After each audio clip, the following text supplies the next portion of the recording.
আসসালামু আলাইকুম গাইস, আমি তাজরিয়ান চলে এলাম আপনাদের মাঝে আমার আইটি নতুন ব্লগে। কেমন আছেন আমার সুইট লাভলি ভিউয়ার্স? আশা করি ভালো আছেন, আমিও ভালো আছি। Good morning everyone. এখন হচ্ছে বাচ্চাদের স্কুল বন্ধ, আমার হচ্ছে অনেকটা অবসর এবং আমার বাচ্চাও বসে বসে টিভি এনজয় করছে এবং আমি এই মাঝে নাস্তা সেরে নিয়েছি। ওরা আগেই নাস্তা করে নিয়েছে, এখন আমি দুপুরে লাঞ্চের প্রিপারেশনে চলে গিয়েছিলাম। তো সমস্ত কাজকর্ম শেষ করে দুপুরের লাঞ্চ টেবিলে পরিবেশন করে দিয়েছি, এখন বাচ্চারা খাবে।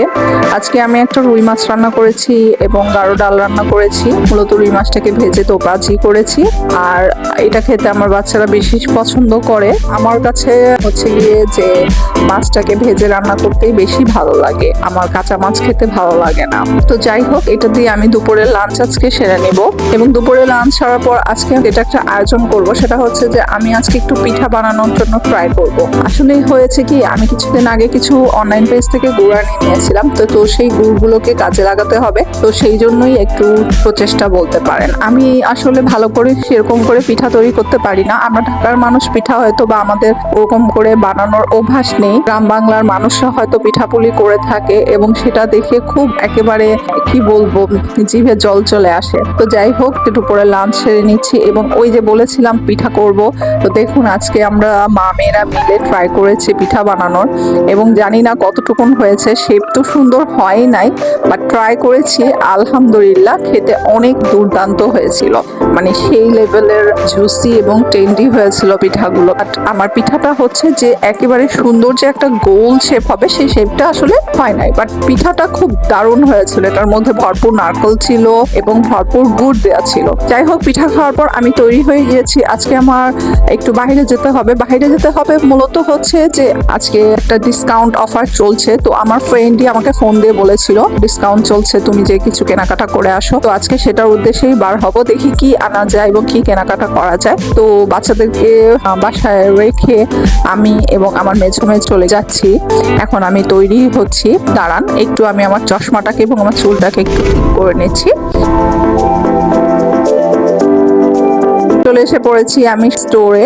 এখান থেকে হচ্ছে যে ওই যে বলেছিলাম যে আমার বাসায় পিঠা বানানোর সেরকম সাজ বা কিছু নেই, তো আমি আবার পিঠা তো বানানো হয়েই গিয়েছে, তারপরেও এই সাজগুলোকে আমি আসলে দেখছি যে নেওয়া যায় কিনা। নিওরের কিছু প্রোডাক্ট ছিল যেগুলো কিনা অনেক হেভি রেঞ্জ বলছিল, তো আমি সেগুলোর প্রোডাক্টগুলো আসলে ভালো পাই নাই। রেঞ্জ কোনো ম্যাটার করে না, প্রোডাক্টগুলো যদি ভালো হতো অবশ্যই আমি কিছু পারচেস করতাম। তো এখানে এসে যেটা আমি পারচেস করেছি সেটা হচ্ছে যে আমি কেটল পেয়েছি, সেটা আমি এখান থেকে পারচেস করে আজকে বাসায় নিয়ে যাব। যাক, ভালোই হলো। এখানে এসে যেটা হয়েছে যে আমি এসেছিলাম হচ্ছে একটু ঢু মারার জন্য, কিন্তু এটা এক্সপ্লোর করতে এসে আমার কেনাটাও হয়ে গেল এবং পাশাপাশি আমি আমার জিভে জল আসার মতো একটা জিনিস, সেটা হচ্ছে যে ঘুগনি পুরি, যেটা আমি খেতে খুবই পছন্দ করি। যদিও এটা আনহাইজেনিক, তারপরও এটাকে মিস করতে পারি না। শত চেষ্টা করেও জানি যে এটা আনহেলদি আমাদের জন্য, তারপরও আমরা আসলে নিজেকে মেনটেন করতে পারি না। এই ছোটখাটো জিনিসগুলো, স্ট্রিট ফুড গুলো খেতে ইচ্ছে করে। তো যেটা করেছি, ওখানে দাঁড়িয়ে না খেয়ে আমি বাসার জন্য নিয়ে এসে পড়েছি এবং আমরা মা মেয়েরা গল্প করছি। আর আমি যেটা করেছি যে কেনাকাটার মধ্যে আমি আমার বেবির জন্য একটা ড্রেস পারচেস করেছি, একদম ছোট্ট বেবি যেটা, তার জন্য একটা ড্রেস পারচেস করেছি এবং আমি হচ্ছে যে সেই সমস্ত কিছু নিয়ে এখন বাসার দিকে রওনা হচ্ছি। বাসায় ফিরে আসলাম এবং বাসায় ফিরে এসে বাচ্চাদের সাথে শেয়ার করলাম যে কি কি কেনাকাটা করেছি। তো এটা হচ্ছে যে সেই মূল জিনিসটা যেটা আজকে আমি নিয়েছি এবং এটা হচ্ছে আমি বাসায় এসে দেখছি যে আসলেই ঠিক আছে কিনা। হ্যাঁ, এটা ঠিকই আছে। তো ওরা আবার বলে দিয়েছিল যদি কোনো প্রবলেম হয় দেন ওদের কাছে যে আবার এটা এক্সচেঞ্জ করে আনা যাবে। তো যাই হোক, আমি এখন আরো কিছু জিনিস নিয়ে এসেছি, সেটা হচ্ছে যে আমি লিপস্টিক পারচেস করেছি আর হচ্ছে গিয়ে স্ট্রিট ফুড গুলো যেগুলো এনেছিলাম সেগুলো এখন সবাই মিলে আমরা এনজয় করব।